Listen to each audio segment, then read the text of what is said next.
예도입니다. 존재의 숲 아주 깊은 곳에 들어왔고요. 예도의 손에는 도덕의 계보학 독일어 원본이 들려져 있습니다. 여러분, 정말 오랜만에 도덕의 계보학 31번째 강의를 나가겠는데요. 서문이 4개니까 표기는 서문 빼고 27번째 숫자로 나타날 것 같은데, 오늘은 도덕의 계보학 제2논문 13절 시작하겠습니다. 여러분, 아직 발동이 안 걸려서 뭔가 10년으로 깊이 있게 들어가겠는데, 정말 오랜만에 여러분들을 니체의 10년으로 초대하겠습니다. 얼마 전에 했던 강의가 있는데요, 니체 단편 강좌인데, 시인은 신죽음 너머를 보는데 철학자는 왜 신에 갇혀 있는가 라고 하는 강의가 있어. 그걸 한 3-4번 들었다 그러더라고. 너무 감동을 받아서. 예도TV 오래전부터 구독자인데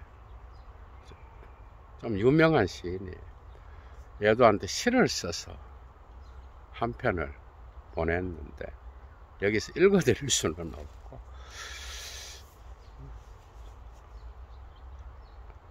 또 얼마 전에 이 못생긴 예도를 또 그려갖고 보내준 예술가가 한 분 있는데요, 놀 데가 없어. 아직 예도 방에는 니체 책 몇 권하고 니체 전집을 놓을 자리밖에 없어서 그걸 둘 자리가 없어. 그래서 참 감사하다는 말씀 드리고, 예도는 어떻게 보면 참 행복한 사람이죠. 그죠? 여건이 되시는 분은 사막의 철학을 위하여 예도TV로 꼭 자발적 수업료 보내주시면 감사하겠습니다. 예도 강의 이어나갑니다. 여러분, 정말 오랜만이야. 그죠? 도덕의 계보학을 한 지가 지난 여름에 했으니까 한 9개월 정도는 된 것 같아. 그죠? 13절 깊이 있게 헤엄치겠습니다. 여러분, 13절 들어갑니다. 만핫 알죠? 쭈얼 자헌 냄히쫄 슈트라페 쭈릭 주케렌, 이렇게 나갑니다. 사람들은 그러니까 사태애로, 곧 형벌로 되돌아가기 위하여, 그러니까 다시 주제로 되돌아가기 위하여 형벌에서 쯔바이얼라이 2가지를 운털샤이덴 구별해야 된다, 이렇게 나갑니다. 아인말 첫 번째로 relatief dauerhaft an ihr, 형벌에서 상대적으로 지속적인 것. 그게 뭔가 하면은 den Brauch 관습, den Akt 행위, das Drama 극, 어떤 엄격한 일련의 절차들. 그러니까 형벌에는 지속적인 게 있다 이 말이야, 니체가 볼 때. 그런데 그것은 관습, 행위, 드라마, 극, 이런 것들이 있는데, 이것은 일련의 형벌의 절차들인데,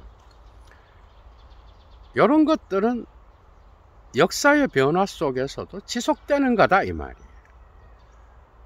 그리고 다른 한편으로는 das flüssige an ihr, 형벌에서 유동적인 것, 물 흐르듯이 변화하는 것, 유동적인 게 있는데 그게 바로 덴진, 형벌의 의미, 덴 쯔베크, 형벌의 목적, 디 에얼발퉁, 형벌의 기대, 이런 것들은 뭔가가 역사 속에서 변화한다는 거예요.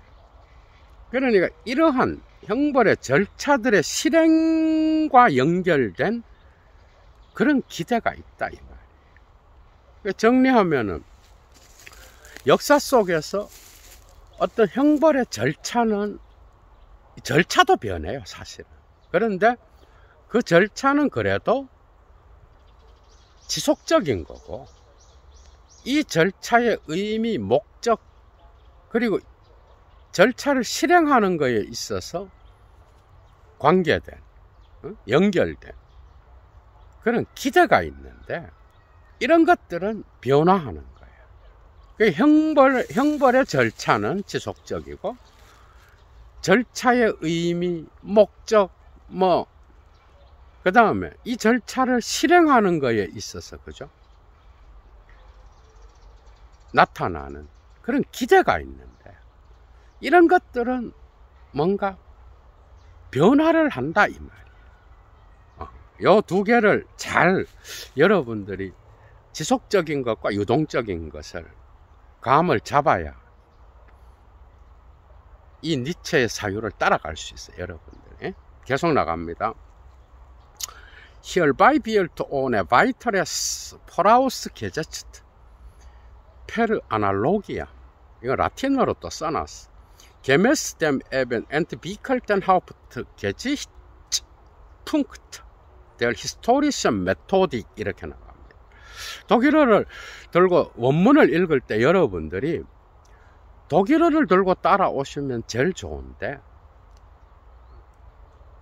불어본이나 번역본이겠죠, 영어본, 이 불어본과 영어본을 들고 따라오는 분들도 있어. 얘도 알고 있어. 다 상관없어요. 그리고 한글어본, 그것도 상관없어. 그러나 가능하다면 이것들 중에 하나는 들고 따라오셔야 돼. 원문 강의를 할 때는 여러분들이 그냥 멍하게 앉아 있어서는 안 돼요. 그러니까 원문 강의는 불어본, 영어본, 그 다음에 한글 번역본, 다 1차 자료야. 상관없어요.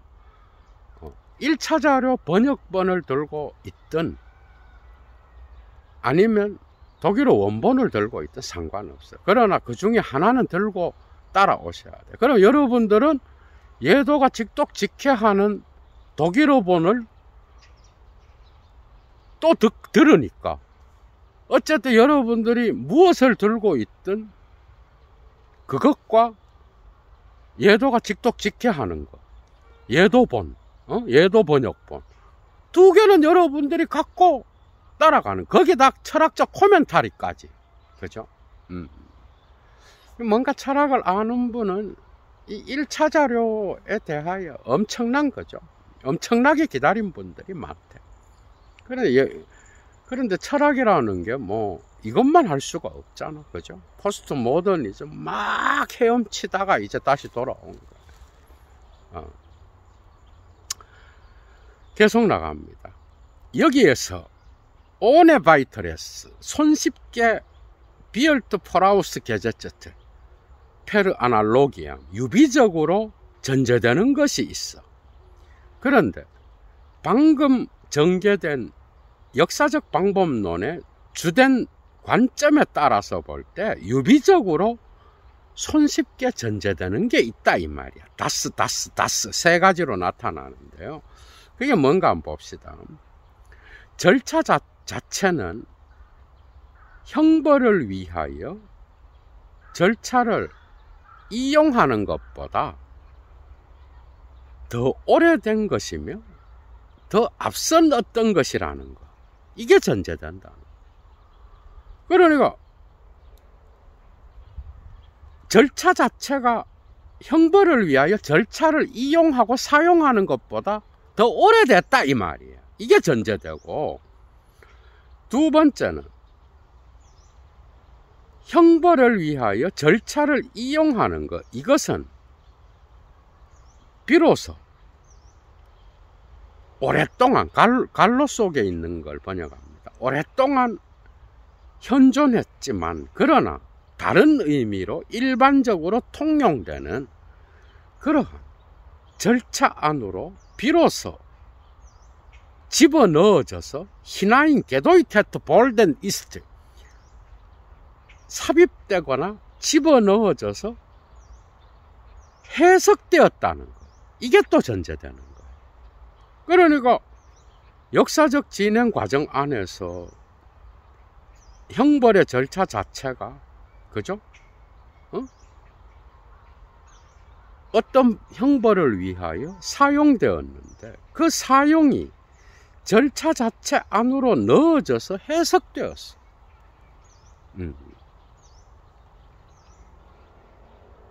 쿠얼츠, 요컨대, 다시 말해서 이것은 사태는 우리의 순진한 도덕 계보학자들 혹은 법률 계보학자들이 지금까지 가정했던 것과 같이 그렇게 사태는 돌아가지 않는다. 이 세 가지가 전제되고 있어. 이들은 어떻게 순진하게 가정했는가 하면은 알레잠트, 이들 모두는 이 형벌의 절차가 형벌의 목적을 위하여 발명된 것으로 생각했어. 이거 순진한 거라는 거야.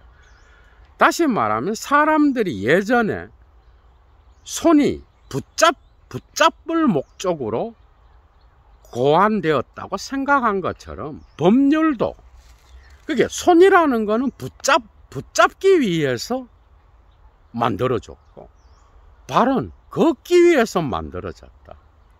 그런 것처럼 도덕 계보학자들은 법률, 형벌도 어떤 벌을 주기 위하여, 그죠? 형벌의 목적을 위하여 만들어졌다. 이 형벌의 절차는 이래 생각했다 이거예요. 그래서 니체가 볼 때 이건 순진하다는 거예요. 왜 순진한지 계속 따라가 봅시다. 형벌이라는 거는 역사 속에서 그런 식으로 전개된 게 아니다, 지금 그 말이에요. 이제 형벌에서 저 다른 요소, 다시 말해서 유동적인 것, 그러니까 형벌의 의미와 관계해서 본다면 니체가 이제 그 이유를 밝히는데, 유동적인 것, 곧 형벌의 절차 자체가 아니라 형벌의 의미와 관계해서 본다면, 그렇다면 매우 후대에 나타난 문화의 상태에서, 예를 들면 임 호이티겐 오이로파, 오늘날의 유럽에서 형벌의 개념은 실제로 하나의 의미만을 더 이상 제시하는 게 아니야. 줄 빡빡 치십시오. 하나의 의미가 아니라, 그러니까 아이는 진이 아니라 존던, 아이네 간저 진테지스 폰 진넨, 그러니까 의미들의 전체 종합을 제시한다는 거야.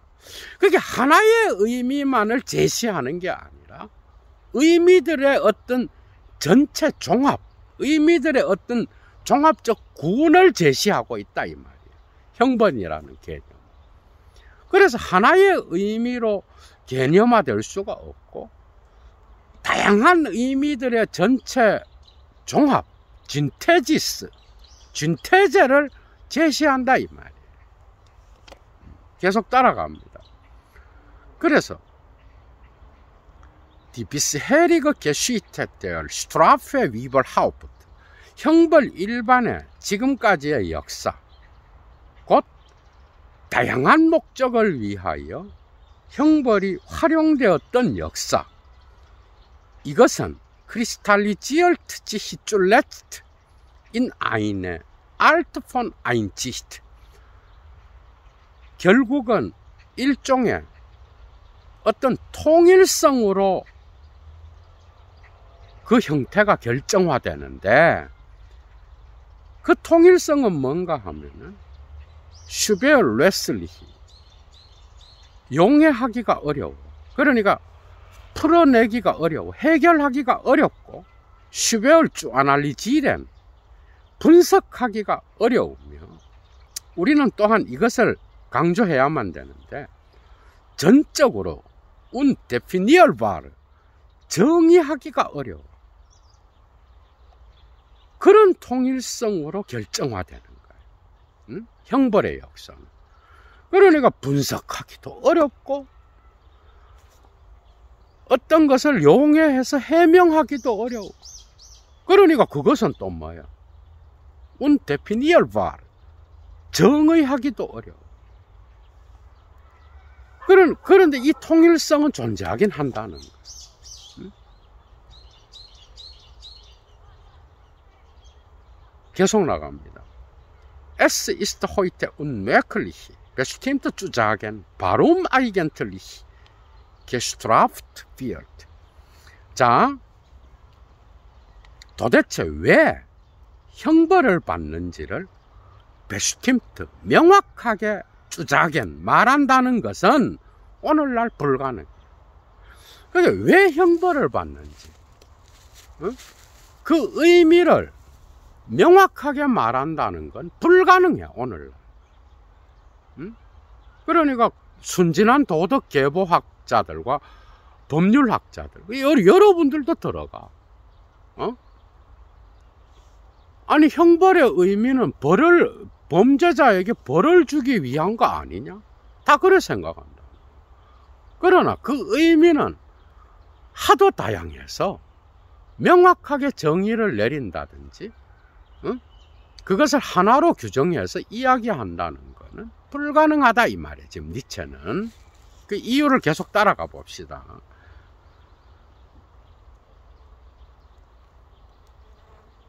자, 알레 베그리프, 모든 개념들, 곧 전체 과정이 그 안에서 제미오티슈, 기호학적으로 주잔면 파스트, 요약될 수 있는 그 모든 개념들은 엔트지엔지히델 데피니치온, 정의로부터 멀리 벗어나 있어. 정의될 수가 없어.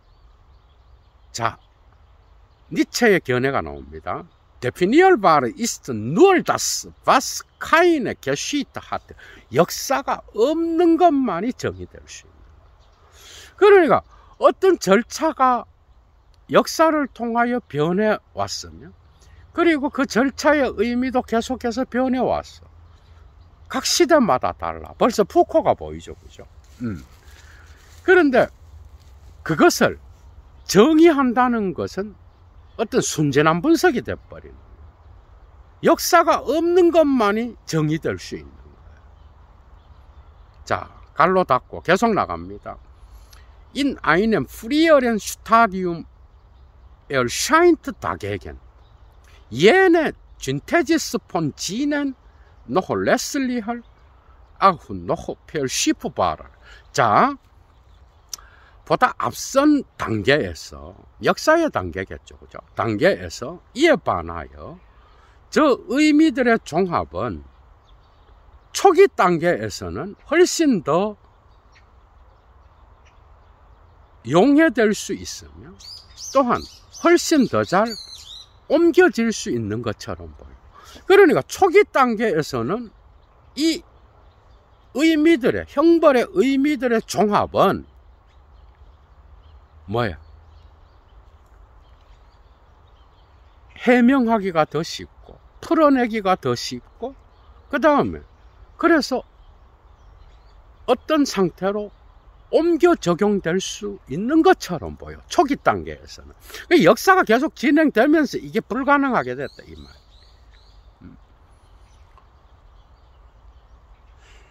사람들은 또한 다음과 같은 사실을 바르내면 지각할 수 있어. 인지할 수 있어. 뭘 인지할 수 있는가 하면, 모든 개별적인 사례에서 저 종합의 요소들이 그 가치를 어떻게 변경시켰으며 따라서 어떤 방식으로 올드는 바꾸어 자리매김했는지, 그래서 발트디스 때로는 이것이 발트 예네스 엘레멘트, 때로는 저 요소가, 때로는 이 요소가, 때로는 저 요소가 다른 나머지 요소들을 희생하여서 나타났으며, 그리고 도미니얼트, 지배하게 되었다는 것. 더 나아가 운털 움슈텐 경우에 따라서는 하나의 요소, 예를 들면 der Zwecke der Abschreckung, 겁을 주어서 뭔가를 위협하는 그런 목적, 이런 것들이 다른 나머지 요소들을 아우프주헤벤, 지향시켜서 폐기시키는 것처럼 보이는 그런 일들이 어떻게 일어났는지 사람들, 우리는 인지할 수 있다 이 말이야. 그죠? 그러니까 각 시대마다 다양한 여러분들이 푸코의 감시와 처벌이 있는 것 같은 느낌도 들 거야. 가끔은 광기의 역사의 어떤 뉘앙스도 나타나. 푸코는 정말 니체를 사랑한 그런 철학자였죠.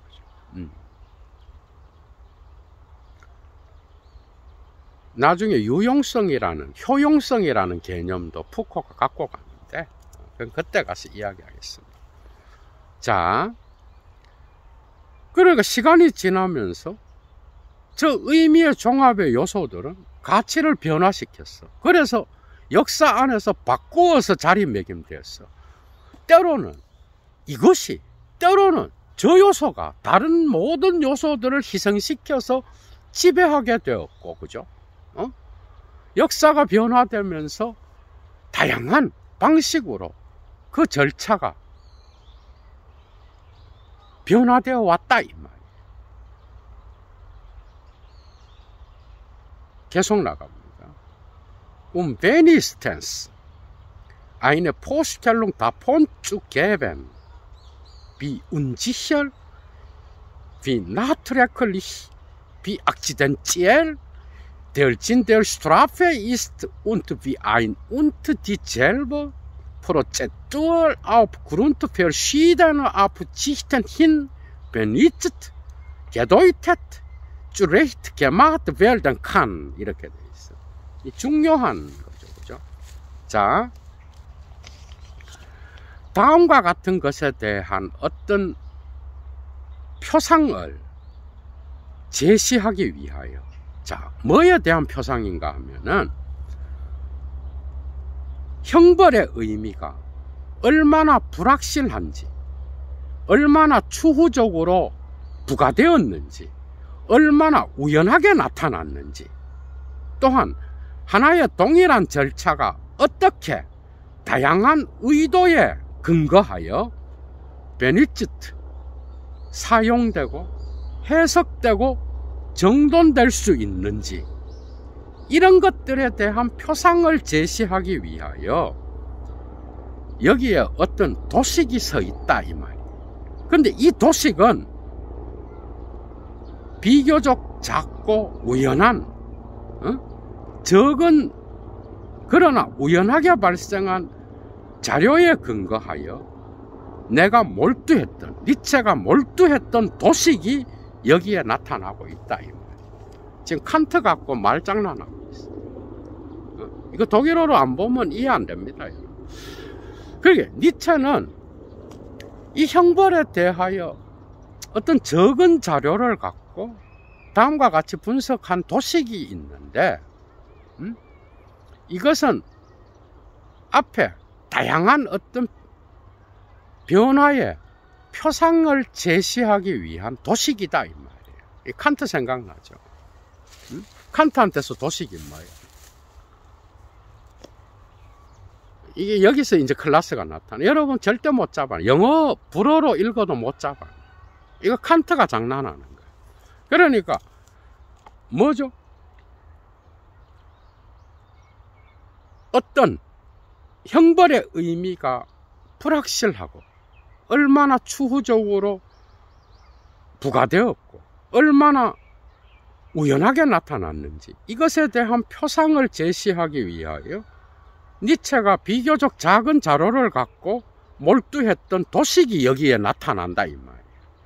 그러니까 표상 도식은 칸트한테서 뭐예요? 이게 포슈텔롱 표상으로 번역해야 돼. 어? 표상이고 다스 쉐마 도식으로 나타나고 있다 이 말이에요. 도식이 뭐죠? 칸트한테서 도식은 철저하게 순수 이성 비판에서 사용되듯이 도식은 감각 직관의 시간을 그죠? 오성의 개념과 연결시키는 역할을 하잖아.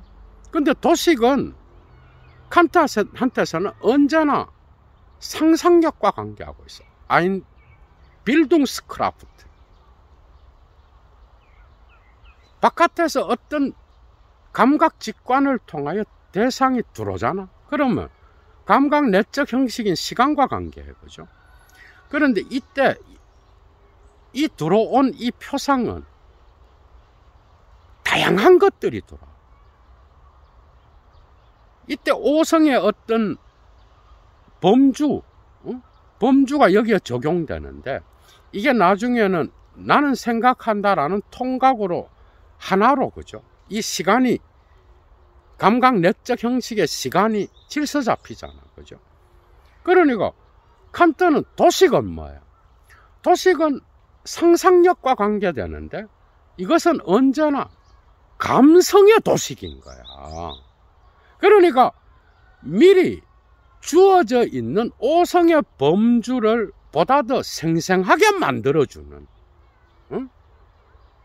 어떤 지성의 상상력의 작용과 관계된 거야. 그러나 이것은 감성의 능력이에요.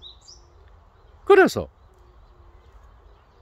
뭐뭐에 대한 표상을 제시하기 위하여 니체가 위에서는 여기에 자기가 몰두했던 도식이 있다 이 말이에요. 이 개념을 표상으로 니체가 쓰고 있는 이유가 여기에서 나타나는 이런 깊은 의미가 있어. 그러니까 니체는 이것을 포슈텔롱으로 썼지 오성의 범주 관념을 제시하기 위해서 이렇게 쓰지 않았어.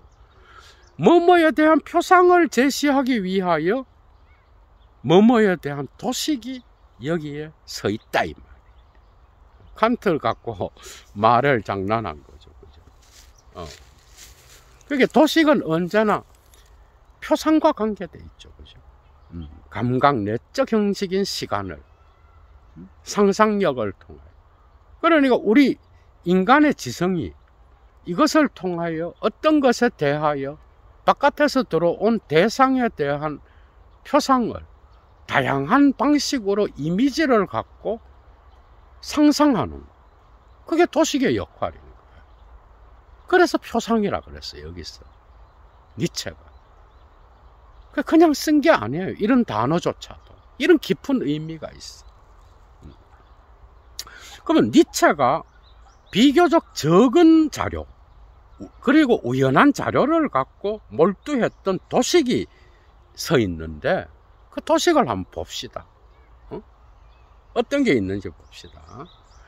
자, 니체가 전념하고 몰두했던 도식을 살펴보겠습니다. Strafe als unschädliche machen, als Verhinderung weiteren Schädigens. 첫 번째가 어떤 해를 없게 만드는 것. 그래서 계속되는 해를 방지하는 것으로서의 형벌. 그 형벌의 다양한 도식을 니체가 이제 제시하는데 첫 번째가 unschädliche machen. 어떤 범죄에 대하여 해가 나타나잖아. 그죠? 그 해를 무해한 걸로 만드는 것. 그래서 이것은 계속되는 어떤 해를, 위해를 가하는 것을 verhindern, 방지하는 것으로서의 형벌입니다. 첫 번째가. 자, 두 번째 도식을 봅시다. 두 번째는 뭔가 하면은 Strafe als Abzahlung des Schadens an den Geschädigten. 피해자에게 어떤 해를 지불하는 것으로서의 형벌.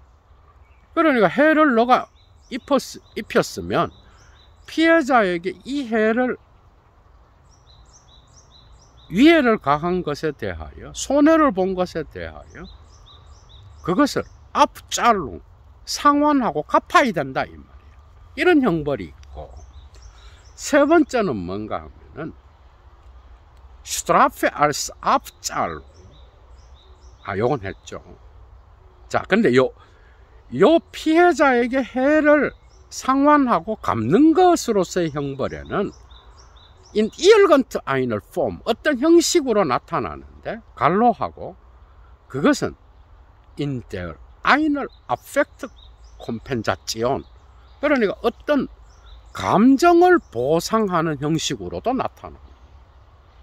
그게 어떤 범죄에 의하여 피해자는 감정이 상했어. 그죠? 이 그대로 갈수록, 현대에서 그대로 갈수록 이 감정, 상한 감정, 피해를 입은 사람의 감정을 누그러뜨리는 역할을 하는 게 형벌이죠. 그죠? 사실 오늘날도 그래, 오늘날. 그래서 피해자와 합의를 하고 이런 절차가 있잖아. 그죠? 그런 뜻으로 사용됩니다. 자, 그 다음 도식은, 형벌의 도식은 뭔가 하면은 Strafe als Isolierung einer Gleichgewichtsstörung ein Weitergreifen der Störung zu verhüten. 이렇게 나와 있어요. 자, 어떤 교란이 계속 확산되어 나가는 거, Weitergreifen, 교란이나 장애, 사회적 교란 알죠? 교란시키는 거. 그래서 방해하고, 사회의 질서를 방해하고 교란시키는 것이 확산되는 것을 verhüten, 방지하기 위하여 거기에 균형을 맞추어서 어떤 조치를 취하여 어떤 Störung, 장애를 Isolierung, 교란 상태를 격리시키는 것으로서의 형벌이 있다. 이거는 당연히 사회 질서를 잡기 위해서 이렇게 하겠죠. 그죠? 자, 그 다음 Strafe als Furcht einfließen vor denen welche die Strafe bestimmen und exekutieren. 이렇게 나가고 있어요. 형벌을 규정하고 집행하는 자들에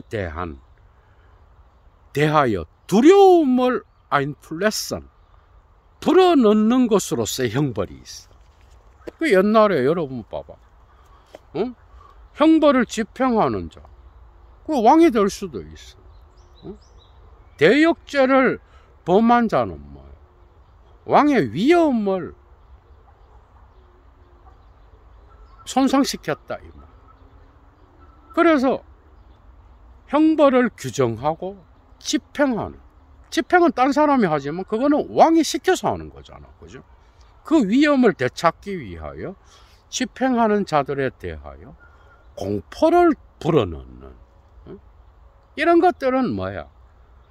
뭔가 사회가 문화적으로 진화가 덜 된 상태에서 많이 일어나죠.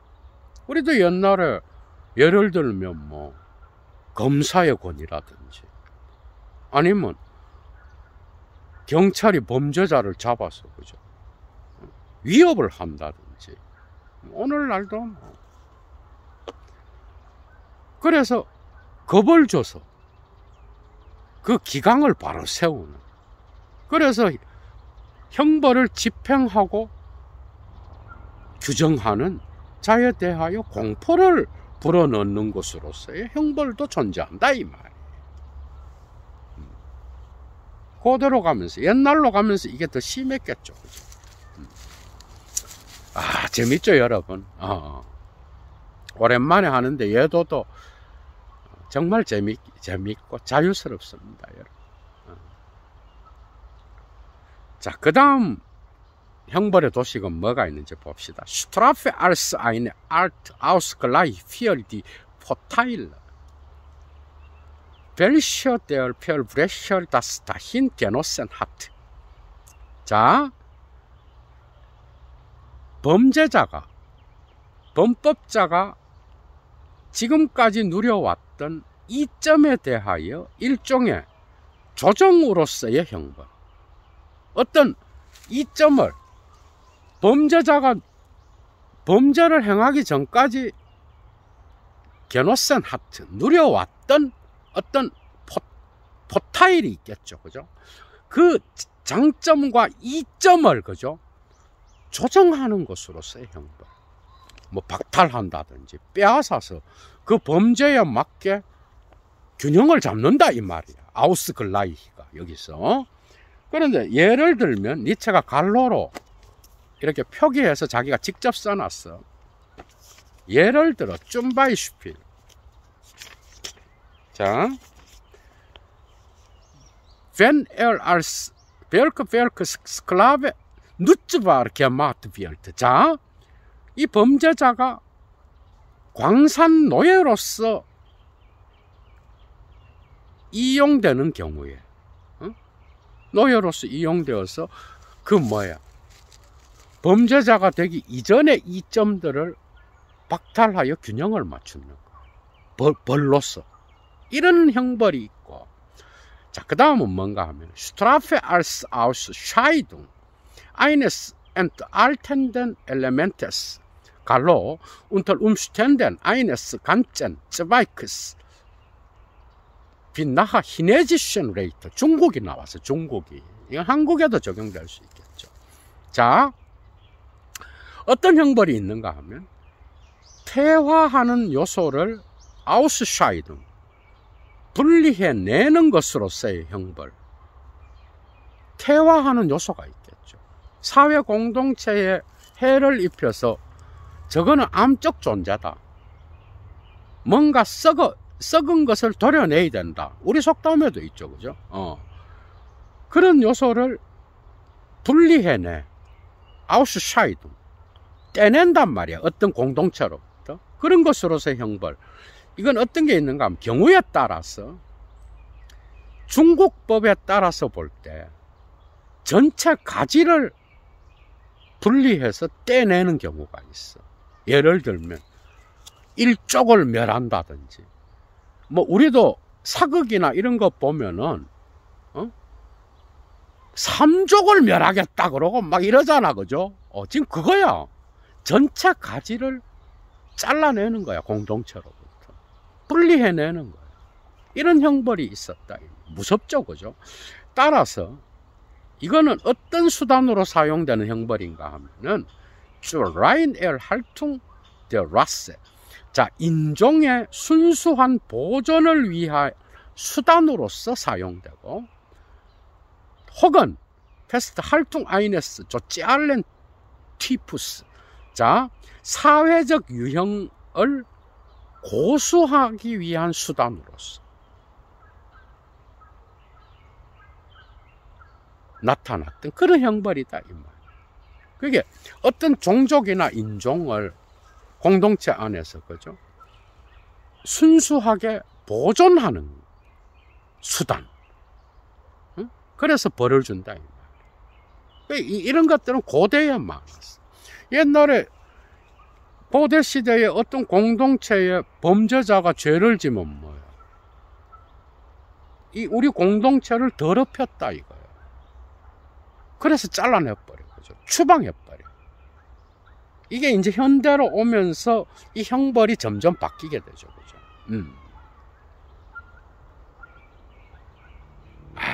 참 무서웠죠. 그죠?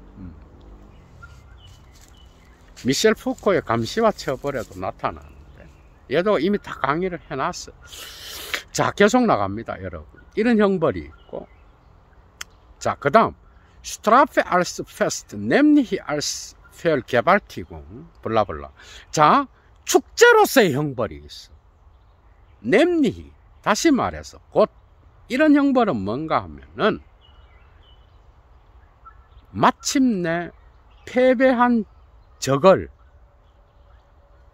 강간하고, 이건 그런 뜻이 아니겠죠. 폭력을 가해서 부끄럽게 만들고 혹은 회능, 조롱하는 것으로서의 형벌. 그래서 옛날에 어떤 군인이나 장군들이 적의 어떤 높은 그런 장군의 목을 따서 갖다 놓고 축제를 벌이고 막 이러잖아. 이게 뭐 서양이나 동양이나 다 이런 게 있었다 이 말이야. 이런 형벌이 있다. 그래서 축제로서의 형벌이 있었다.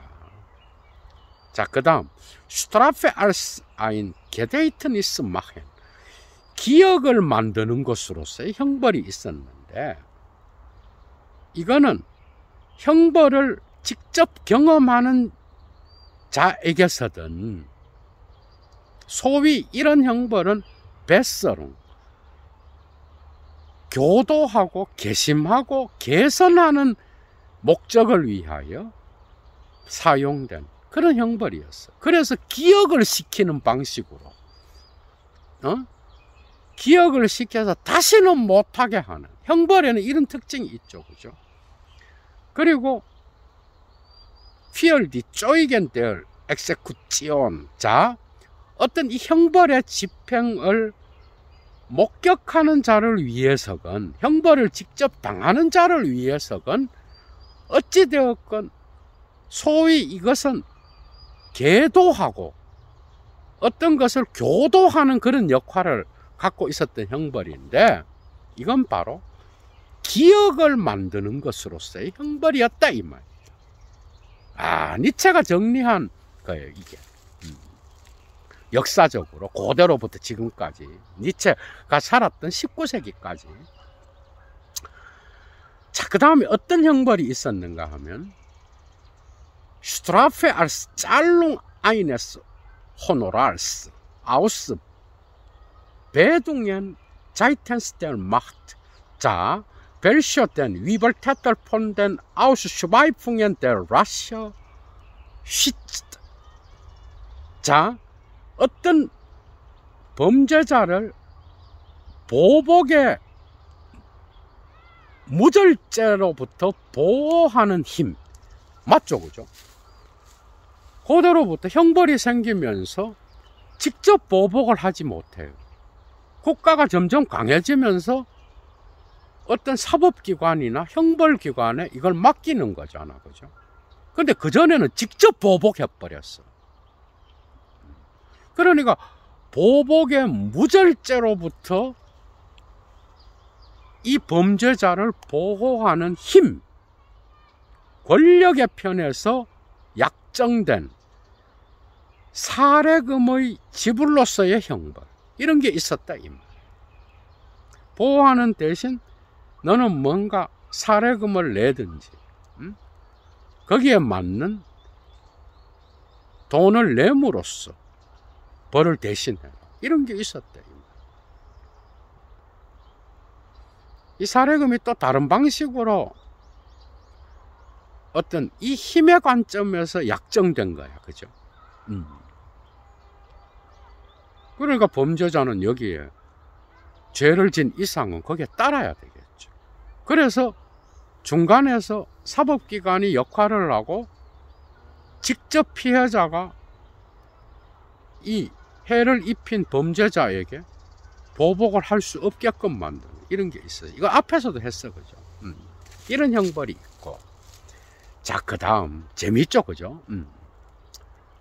그 다음 어떤 형벌이 있는가 하면 Strafe als Kompromiss mit dem Naturzustand der Rache. 자, 보복의 자연 상태와 타협하는 것으로서의 형벌이 있었어. 근데 이게 어떤 조건이 있는가 하면, 보복의 자연 상태는 강력한 종족을 통하여 보존되고 특권으로서 요구되는 한에 있어서 이것과 타협하는 형벌이 있었다 이 말.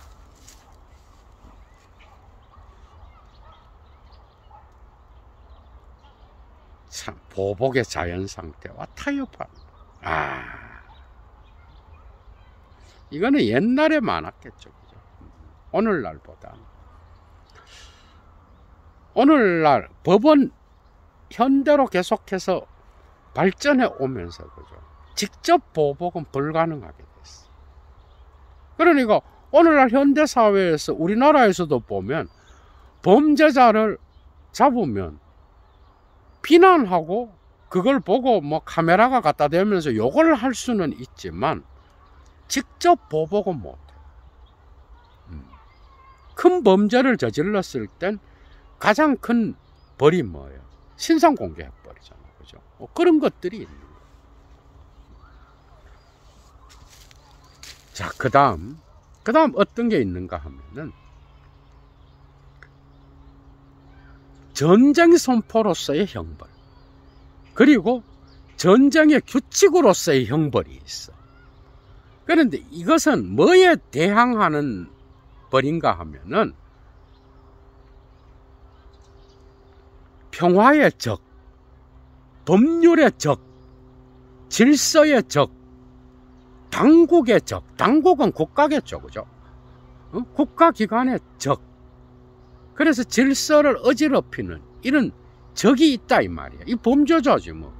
이것에 대하여 전쟁을 선포하거나 전쟁의 규칙으로서 나타나는 그런 형벌이 있는데, 근데 이런 적은 누군가 하면은 사람들이 공동체에 위험한 것으로서, 혹은 그 공동체의 전제의 관점에서 볼 때 계약을 파기한 자로서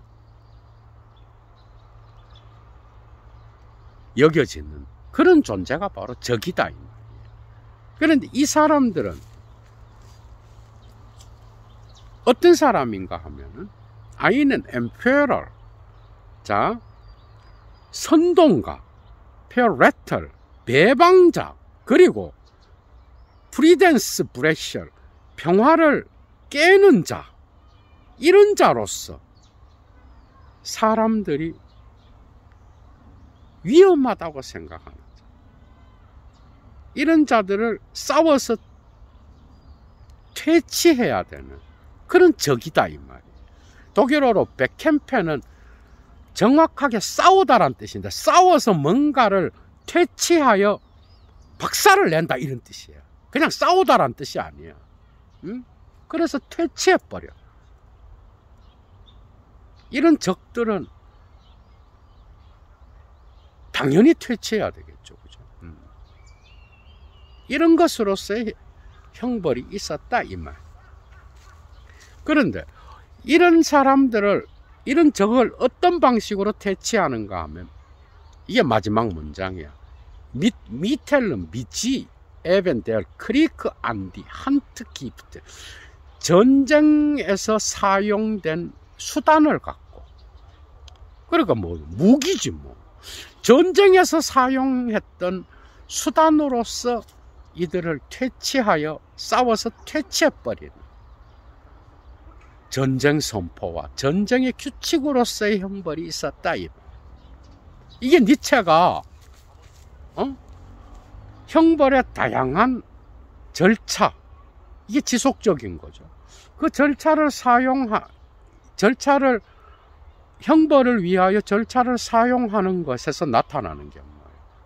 형벌의 의미와 목적과 형벌에서 나타나는 기대지, 그지? 이런 것들은 유동적으로 변하는 거고, 형벌의 절차 자체는 모든 시대를 관통하여 있었어. 그런데 사실 이것도 변했어요. 그런데 아무래도 이 형벌의 절차 자체는 뭐야? 요걸 여러분들이 구분해야 이 13절을 완전하게 이해할 수 있어요. 응? 덜 변하는 거겠지, 절차 자체는. 그런데 이 절차를 형벌에 활용하면서 나타나는 의미와 목적은 뭐야? 하나로 정의될 수 없을 정도로 그렇게 변화하고 역사 속에서 그 흔적을 찾아내기도 어려울 정도로 갑작스러운 단절과 변화를 경험하고 중층적으로 계보학적으로 보면 결정되어 있었다. 이건 뒤에 계속 나와. 여러분 오랜만에 어땠어? 정말 재밌죠, 그죠? 1차 자료 강의. 13절 끝났습니다. 쫙 빼서 이 논문 완전히 끝낼 거예요, 얘도. 얼마 안 걸릴 것 같아요. 14절 조금 하고 끝내겠습니다. 그래서 14절에서 뭐가 나오는가 하면은, 디저 리스트 이스트 게비스 니트 폴슈텐디히. 그런데 이 목록표, 니체가 제시한 이 목록표는 확실히 완전하지 않다. 그리고 치히트리히 이스트 디 스트라페 및 니츠리히카이텐 알럴 알트 위벌라덴. 자, 이거 중요합니다, 여러분. 형벌은 모든 종류의 효용성으로 가득 실려 있다는 것은 확실하다. 드디어 효용성이 나왔어. 이게 이제 미셸 푸코가 불어로 위딜리떼로 옮기는 단어예요.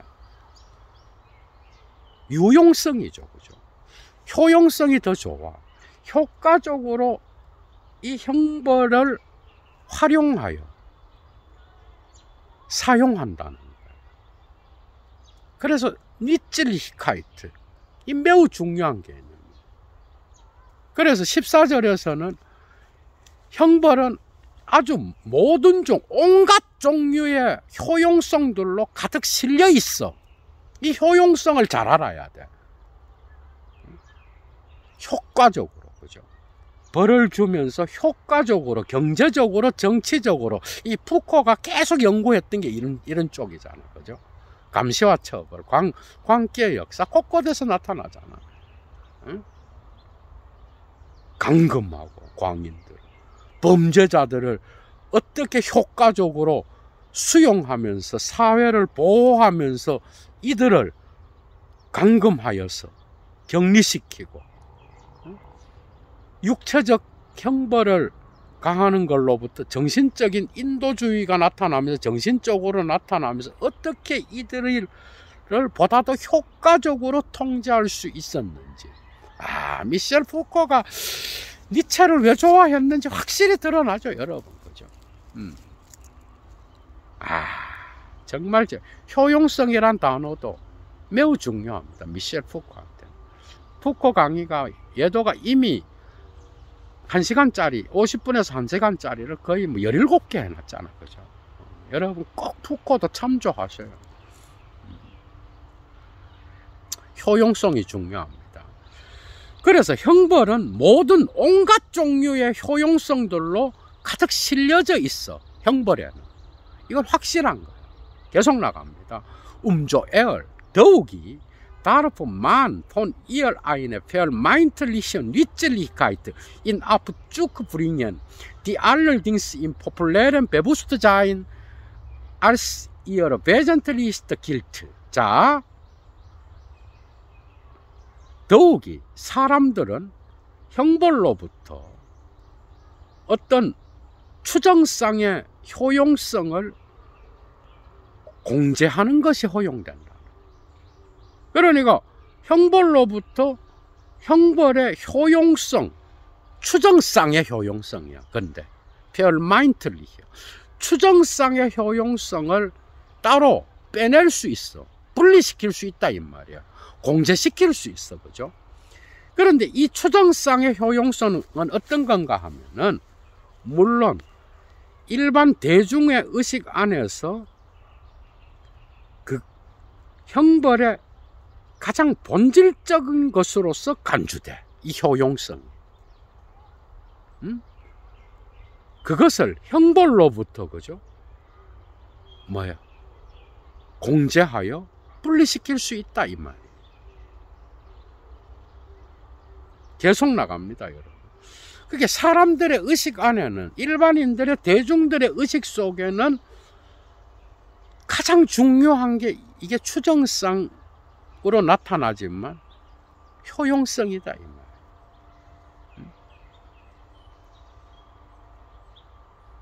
니체의 사유를 계속 따라갑니다, 여러분. 그런데 이 효용성은 형별로부터 공제하여 빼낼 수 있다 이 말이에요. 분리시킬 수 있다 이 말이에요. 계속 나갑니다. 자, Der Glaube an die Strafe, der heute aus mehreren Gründen wackelt, findet gerade an ihr immer noch seine kräftigste Stütze. 자, 오늘날 여러 가지 이유에서 흔들리고 있는 형벌에 대한 믿음. 오늘날은 언제? 19세기지만 니체가 살았던 19세기 말이겠죠, 그죠? 응? 그런데 여러 가지 이유에서 흔들리고 있었어. 그게 바로 형벌에 대한 믿음이었는데, 바로 이 효용성에서 여전히 그 믿음의 가장 강력한 지주대, 어떤 버팀대를 찾고 있다 이 말이에요. 그 효용성이 그만큼 중요한 거야. 형벌에서.